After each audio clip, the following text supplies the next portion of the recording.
नमस्कार दोस्तों, आप सभी का स्वागत है।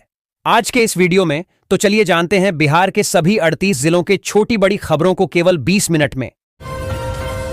10 अप्रैल की रात से बदल जाएगा टोल सिस्टम, नकद भुगतान बंद, फास्टैग अनिवार्य। नियम तोड़ने पर जुर्माना। केंद्रीय सड़क परिवहन मंत्रालय ने 10 अप्रैल की मध्यरात्रि से राष्ट्रीय राजमार्गों पर टोल टैक्स का नकद भुगतान पूरी तरह बंद करने की अधिसूचना जारी की है। अब केवल डिजिटल माध्यम से ही टोल चुकाया जा सकेगा। भारत नेपाल सीमा के पास किशनगंज अररिया में फर्जी आधार कार्ड के धंधे का खुलासा। बांग्लादेशी घुसपैठियों के लिए कार्ड बनाते पकड़ा गया आरोपी मोहसिन। भारत नेपाल सीमा से सटे बिहार के किशनगंज और अररिया जिले में पुलिस की बड़ी कार्रवाई ने कार्रवाई की है। पुलिस ने दोनों जिलों में फर्जी आधार कार्ड बनाने वाले सेंटरों का भंडाफोड़ किया। इन सेंटरों में अवैध तरीके से पैसे लेकर आधार कार्ड, राशन कार्ड, जन्म और निवास प्रमाण पत्र सहित अन्य दस्तावेज तैयार किए जा रहे थे ताकि बांग्लादेशी घुसपैठियों को सरकारी योजनाओं का लाभ मिल सके। नीतीश ने आरएसएस को आधार दिया, अब भाजपा ने उन्हें बेदखल किया। बीजेपी शासन में अल्पसंख्यकों को होगा नुकसान। अली अशरफ पूर्व केंद्रीय मंत्री अली अशरफ फातमी ने नीतीश कुमार पर भाजपा आरएसएस को बढ़ावा देने का आरोप लगाया। जाने 11 अप्रैल को पटना में होने वाले तेजस्वी यादव के इस्तकबालिया समारोह और राजद की नई रणनीति के बारे में। बिहार की सियासत में इन दिनों भारी उथल पुथल देखने को मिल रही है। 15 अप्रैल को होने वाले संभावित नई सरकार के गठन से पहले मुख्यमंत्री के चेहरे को लेकर सस्पेंस गहरा गया है। राज्य में सत्ता के समीकरणों को लेकर जारी चर्चाओं के बीच अब सबकी निगाहें इस पर टिकी हैं कि एनडीए का शीर्ष नेतृत्व किसके नाम पर अंतिम मुहर लगाएगा। कयास लगाए जा रहे हैं कि सरकार गठन की औपचारिक घोषणा से पहले ही मुख्यमंत्री के नाम का फैसला कर लिया जाएगा। भ्रष्टाचार में फंसे अररिया एसडीओ को 7 साल की जेल, पत्नी समेत 30 लाख का जुर्माना लगाया। निगरानी की कार्रवाई से मचा हड़कंप। बिहार निगरानी अन्वेषण ब्यूरो ने आज 8 अप्रैल 2026 को एक बड़े भ्रष्टाचार मामले में अररिया जिले के तत्कालीन एसडीओ लाल बाबू प्रसाद और उनकी पत्नी गुना प्रमाती को दोषी ठहराया है। विशेष अदालत ने उन्हें भ्रष्टाचार निवारण अधिनियम 1988 की धारा 7, 13(1) दिन और 13(2) के तहत दोष सिद्ध किया। दोनों पर 25 लाख रुपए की संपत्ति से अधिक की अघोषित संपत्ति रखने का आरोप था। समस्तीपुर में दहाड़े सन ऑफ मल्लाह बोले, अपराधियों के मन से खत्म हुआ पुलिस का खौफ, अब सड़क पर उतरेगी वीआईपी। समस्तीपुर पहुंचे वीआईपी संस्थापक मुकेश सहनी ने प्रमोद कापर के हत्यारों की गिरफ्तारी की मांग की। पुलिस पर शराब बिकवाने का आरोप लगाते हुए दी आंदोलन की चेतावनी। विकासशील इंसान पार्टी के संस्थापक और बिहार के पूर्व मंत्री मुकेश सहनी आज समस्तीपुर के ताजपुर थाना क्षेत्र के गुनाई बसही गांव पहुंचे। यहां उन्होंने स्वर्गीय प्रमोद कापर के शोकाकुल परिजनों से मुलाकात की। सहनी ने पीड़ित परिवार को ढांढस बंधाया और स्पष्ट रूप से कहा कि जब तक प्रमोद के हत्यारों की गिरफ्तारी नहीं हो जाती, न्याय की यह लड़ाई जारी रहेगी। पटना के बोरिंग रोड में महिलाएं पीती हैं सिगरेट, पुरुष बस देखते रह जाते हैं। तेज प्रताप यादव का बड़ा दावा। बिहार सरकार के पूर्व मंत्री और लालू प्रसाद यादव के बड़े बेटे तेज प्रताप यादव अपने बेबाक अंदाज के लिए जाने जाते हैं। बुधवार को एक प्रेस वार्ता के दौरान उन्होंने बिहार की सामाजिक स्थिति और शराबबंदी पर सवाल उठाते हुए एक ऐसा बयान दिया जिसने नई बहस छेड़ दी है। तेज प्रताप यादव ने पटना के पॉश इलाके बोरिंग रोड का जिक्र करते हुए महिलाओं के सिगरेट पीने पर तीखी टिप्पणी की। एआई और ऑटोमेशन से लैस हुई भारतीय रेलवे। 1874 स्टेशनों पर हाईटेक सुरक्षा और रियल टाइम अपडेट। भारतीय रेलवे ने वर्ष 2025 से 26 के दौरान अपने दूरसंचार और डिजिटल बुनियादी ढांचे को मजबूत करने की दिशा में ऐतिहासिक प्रगति की है। इस आधुनिकीकरण का मुख्य उद्देश्य ट्रेनों के परिचालन में दक्षता लाना और यात्रियों को एक सुरक्षित व सुखद यात्रा अनुभव प्रदान करना है। रेलवे अब केवल पटरियों का जाल नहीं, बल्कि अत्याधुनिक संचार प्रणालियों और नवीन समाधानों से लैस एक स्मार्ट नेटवर्क बनने की ओर अग्रसर है। सम्राट या निशांत, कौन होगा बेहतर सीएम? तेज प्रताप ने बता दिया। बिहार को गरीब बताने पर तेजस्वी पर भड़के दी नसीहत। राजद सुप्रीमो लालू प्रसाद यादव के बड़े बेटे और जेजेडी के राष्ट्रीय अध्यक्ष तेज प्रताप यादव एक बार फिर अपने बेबाक और विवादित बयानों के कारण चर्चा में हैं। बंगाल चुनाव से लेकर बिहार की राजनीति और अपने भाई तेजस्वी यादव तक तेज प्रताप ने हर मुद्दे पर खुलकर अपनी राय रखी। उन्होंने जहां एक ओर तेजस्वी यादव को बिहार की अचवी खराब न करने की सलाह दी, वहीं उप मुख्यमंत्री निशांत कुमार के अनुभव पर भी बड़ा तंज कसा। बिहार में असिस्टेंट प्रोफेसर भर्ती का नया नियम लागू, अब लिखित परीक्षा से होगा चयन। बिहार के विश्वविद्यालयों में प्राध्यापकों की नियुक्ति का पैटर्न बदल दिया गया है। राज्यपाल व कुलाधिपति के आदेश से नई नियमावली पर सहमति बनी है। अब सहायक प्राध्यापकों की भर्ती लिखित परीक्षा के आधार पर होगी। इससे चयन प्रक्रिया को अधिक पारदर्शी बनाने की कोशिश की गई है। नई व्यवस्था जल्द लागू होने की संभावना है। शिक्षा क्षेत्र में इसे बड़ा सुधार माना जा रहा है। पटना में गूंजेगी क्षत्रिय एकता की हुंकार, 12 अप्रैल को जुटेगा समाज। नई बिहार कार्यकारिणी का होगा शक्ति प्रदर्शन। अखिल भारतीय क्षत्रिय महासभा बिहार इकाई द्वारा आगामी 12 अप्रैल को पटना के दानापुर क्लब में भव्य प्रांतीय अधिवेशन का आयोजन किया जा रहा है। इस कार्यक्रम की तैयारियों को लेकर आयोजित प्रेसवार्ता में बताया गया कि अधिवेशन की अध्यक्षता महासभा के राष्ट्रीय अध्यक्ष कुंवर अजय सिंह करेंगे। इस सम्मेलन में बिहार के सभी जिलों से प्रतिनिधि शामिल होकर समाज की भविष्य की दिशा तय करेंगे। 10 अप्रैल को राज्यसभा में शपथ लेंगे नीतीश कुमार। बिहार के सीएम पद से इस दिन इस्तीफा। जानिए कौन होंगे अगले मुख्यमंत्री। मुख्यमंत्री नीतीश कुमार के सीएम पद छोड़ने और राज्यसभा सदस्य के रूप में शपथ लेने पर अंतिम सहमति और तारीख तय होने लगी है। नीतीश कुमार 10 अप्रैल को दिल्ली में राज्यसभा सांसद के रूप में शपथ लेंगे। सूत्रों के अनुसार उनके शपथ ग्रहण के तुरंत बाद राष्ट्रीय राजधानी में भारतीय जनता पार्टी की एक अहम बैठक प्रस्तावित है, जिसमें बिहार के सियासी भविष्य को लेकर मंथन किया जाएगा। महिला सशक्तिकरण की पहल को बढ़ावा दे रहे पटना के गौरव राय के प्रयासों से बुधवार को एक बार फिर एक महिला को सिलाई मशीन प्रदान की गई। समाज सेवी गौरव राय के कार्यालय में एक सराहनीय पहल के तहत मनेर के महाराज नगर की रहने वाली तन्नू कुमारी को स्वरोजगार के लिए सिलाई मशीन प्रदान की गई। यह मशीन प्रीति प्रिया द्वारा उन्हें सौंपी गई। कार्यक्रम में भावना भूषण सहित अन्य लोग भी उपस्थित रहे। बिहार में सत्ता परिवर्तन का काउंटडाउन। डीएलही में बीजेपी की कोर ग्रुप बैठक में सीएम फेस पर मंथन, आम सहमति बनाने की कोशिश। शुरू सत्ता का नया खेल शुरू। बिहार की सियासत में इन दिनों हलचल, सरगोशियां और सियासी बिसात तेज हो चुकी हैं। ऐसा लग रहा है कि सूबे में सत्ता परिवर्तन का काउंटडाउन शुरू हो गया है। चर्चा है कि अब तक सत्ता के सिपहसालार रहे नीतीश कुमार का दौर अपने आखिरी पड़ाव पर है और बीजेपी अपने नए चेहरे को मुख्यमंत्री की कुर्सी पर बैठाने की तैयारी में जुट गई है। सासाराम की सड़कों पर इन दिनों अतिक्रमण के खिलाफ अभियान चलाया जा रहा है। इसी क्रम में सासाराम की एसडीएम डॉ नेहा कुमारी जब नगर निगम से आधिकारिक कार्य निपटाकर निकल रही थीं, तो उनकी नजर पुरानी जीटी रोड के किनारे टोकरी में सब्जी बेच रही एक बुजुर्ग महिला बसंती देवी पर पड़ी। एसडीएम के आदेश पर नगर निगम के कर्मियों ने तत्काल कार्रवाई करते हुए महिला की टोकरी में रखे मात्र 5 लौकी कद्दू को जब्त कर लिया और उसे नगर निगम कार्यालय ले आए।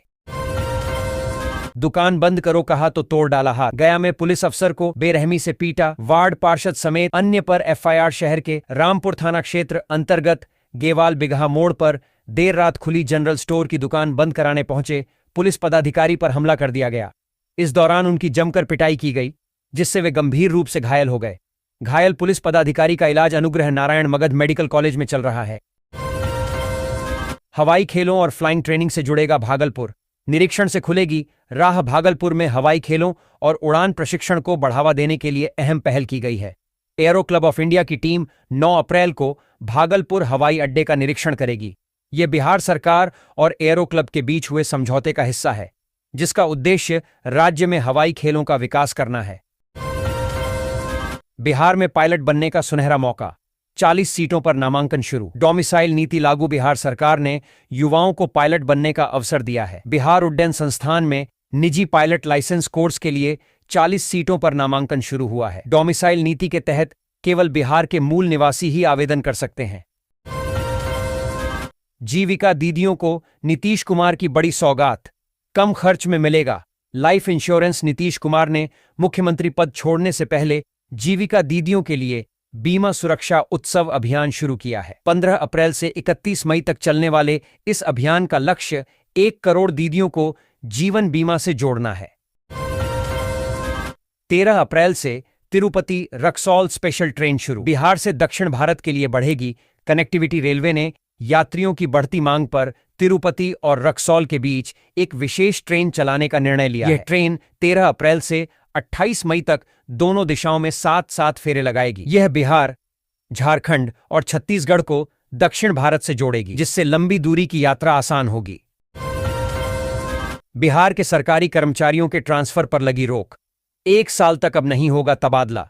सरकार के फैसले से मचा हड़कंप। बिहार के सरकारी कर्मचारियों और अधिकारियों के लिए बड़ी खबर सामने आ रही है। जानकारी अनुसार सरकार ने फैसला लिया है कि चुनिंदा सरकारी कर्मचारी और अधिकारियों को अब अगले 1 साल तक ट्रांसफर नहीं होगा। मार्च 2027 तक तबादले पर रोक लगा दी है। इससे सरकारी कर्मचारियों में हड़कंप मच गया।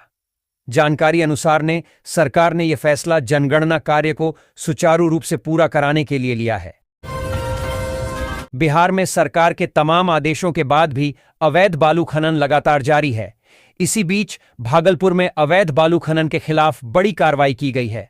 मामला नवगछिया अनुमंडल क्षेत्र का है, जहां अवैध बालू खनन के खिलाफ प्रशासन ने बड़ी कार्रवाई करते हुए माफियाओं पर शिकंजा कसा है। अनुमंडल पदाधिकारी एसडीएम रोहित करदम के नेतृत्व में प्रशासनिक टीम ने विजय घाट पर अचानक छापेमारी कर अवैध खनन में लगे लोगों के खिलाफ सख्त कदम उठाए। किसानों को बड़ी राहत। गेहूं अधिप्राप्ति पर नीतीश सरकार ने किया बड़ा ऐलान। इस दिन तक होगी खरीदारी। पटना में खाद्य एवं उपभोक्ता संरक्षण विभाग की ओर से आयोजित प्रेस कॉन्फ्रेंस में मंत्री लेसी सिंह, सचिव अभय कुमार सिंह, विशेष सचिव उपेंद्र कुमार और प्रबंध निदेशक सुनील कुमार मौजूद रहे। इस दौरान विभाग की उपलब्धियों और योजनाओं की विस्तृत जानकारी दी गई। मंत्री ने कहा कि विभाग का मुख्य उद्देश्य किसानों को उनकी उपज का उचित मूल्य दिलाना है। साथ ही राज्य की 14 करोड़ आबादी के हित में पारदर्शी तरीके से कार्य किया जा रहा है। भाजपा में होने के लिए यह जरूरी है। असम सीएम के बहाने बीजेपी पर निशाना। पूछा, यह कैसी संस्कृति? लालू प्रसाद यादव की बेटी रोहिणी आचार्य ने भाजपा और नीतीश सरकार पर तीखा हमला बोला है। उन्होंने हिमंता बिस्वा शर्मा के बहाने भाजपा पर विपक्ष के खिलाफ आपत्तिजनक भाषा इस्तेमाल करने का आरोप लगाया। बिहार में फर्जी नोट और ठगी पर बड़ा एक्शन। सरकार का सख्त प्लान तैयार। बिहार के मुख्य सचिव प्रत्यय अमृत की अध्यक्षता में हुई बैठक में वित्तीय सुरक्षा बढ़ाने के लिए कई महत्वपूर्ण निर्णय लिए गए। जाली नोटों पर अंकुश लगाने हेतु सीमावर्ती बैंकों में नोट सॉर्टिंग मशीनें अनिवार्य की गईं और अधिक मुद्रा विनिमय केंद्र बनाने पर सहमति बनी। 1 महीने की हुई बिहार राजस्व अधिकारियों की हड़ताल। डीसीएलआर पद की मांग पर अड़े अफसर। जनता परेशान। बिहार राजस्व सेवा के अधिकारियों की हड़ताल को 1 महीना हो गया है, जिससे जनता परेशान है। उप मुख्यमंत्री विजय कुमार सिन्हा के विरोधाभासी बयानों के बीच अधिकारी डीसीएलआर पद की मांग पर अड़े हैं। सरकार ने डीसीएलआर के कार्य बांट दिए हैं, जिसका संघ विरोध कर रहा है। खुशखबरी, बिहार में 4 लाख घरों को जल्द मिलेगा पीएनजी कनेक्शन। 6 कंपनियों को मिली जिम्मेदारी। बिहार सरकार पीएनजी कनेक्शन के विस्तार पर तेजी से काम कर रही है, जिससे जल्द ही लगभग 4 लाख घरों को पाइप से गैस मिलेगी। वर्तमान में 90,346 कनेक्शन सक्रिय हैं। मंत्री लेसी सिंह ने बताया कि गैस सिलेंडर की आपूर्ति सुनिश्चित की जा रही है और कालाबाजारी रोकने के लिए छापेमारी जारी है। शराबबंदी सिर्फ कागज पर। जेलों में बंद हैं लाखों गरीब। जीतन राम मांझी का बड़ा बयान। जिले के सुरहरी मोड़ भुसंडा स्थित हम पार्टी कार्यालय में मंगलवार को मिलन समारोह का आयोजन किया गया। केंद्रीय मंत्री जीतन राम मांझी ने सदस्यता अभियान को गति देने पर जोर देते हुए कार्यकर्ताओं को निर्देशित किया कि इसे जमीनी स्तर तक पहुंचाएं। आमजन की समस्याओं को समझकर उनका त्वरित समाधान सुनिश्चित करना ही पार्टी की प्राथमिकता है। बिहार में आज मौसम खराब। आंधी, बारिश, बिजली और ओलों का खतरा। कई जिलों में अलर्ट जारी। बिहार में अचानक मौसम ने करवट ली है, जिसके चलते सभी 38 जिलों में बारिश का अलर्ट जारी किया गया है। 12 जिलों में ऑरेंज अलर्ट के तहत तेज आंधी, भारी बारिश और बिजली गिरने की आशंका है, जबकि 26 जिलों में येलो अलर्ट है। मानपुर डेहरी रेल प्रोजेक्ट से किसानों पर दोहरी मार। उपजाऊ जमीन और आजीविका प्रभावित। मानपुर से डेहरी ऑन सोन तक रेलवे ट्रैक बिछाने की परियोजना, जहां एक ओर क्षेत्रीय विकास और बेहतर कनेक्टिविटी की संभावनाएं लेकर आई हैं, वहीं दूसरी ओर स्थानीय किसानों के लिए यह कई गंभीर चुनौतियां भी खड़ी कर रही है। रेलवे लाइन निर्माण के कारण किसानों को उपजाऊ कृषि भूमि के नुकसान, सिंचाई व्यवस्था में बाधा, खेतों के विभाजन और आवागमन में दिक्कतों का सामना करना पड़ रहा है। जिले के मांझा थाना क्षेत्र के निमुइया गांव में बच्चों के द्वारा फूल तोड़ने को लेकर हुए मामूली विवाद ने देखते ही देखते हिंसक झड़प का रूप ले लिया। इस दौरान 2 पक्ष आमने सामने आ गए और जमकर मारपीट हुई। घटना में 3 लोग गंभीर रूप से घायल हो गए, जिन्हें स्थानीय लोगों की मदद से तत्काल सदर अस्पताल के इमरजेंसी वार्ड में भर्ती कराया गया। घायलों में से एक की हालत नाजुक होने पर डॉक्टरों ने उसे बेहतर इलाज के लिए गोरखपुर रेफर कर दिया। हालांकि इलाज के दौरान उसकी मौत हो गई। बिहार का गेम चेंजर एक्सप्रेसवे।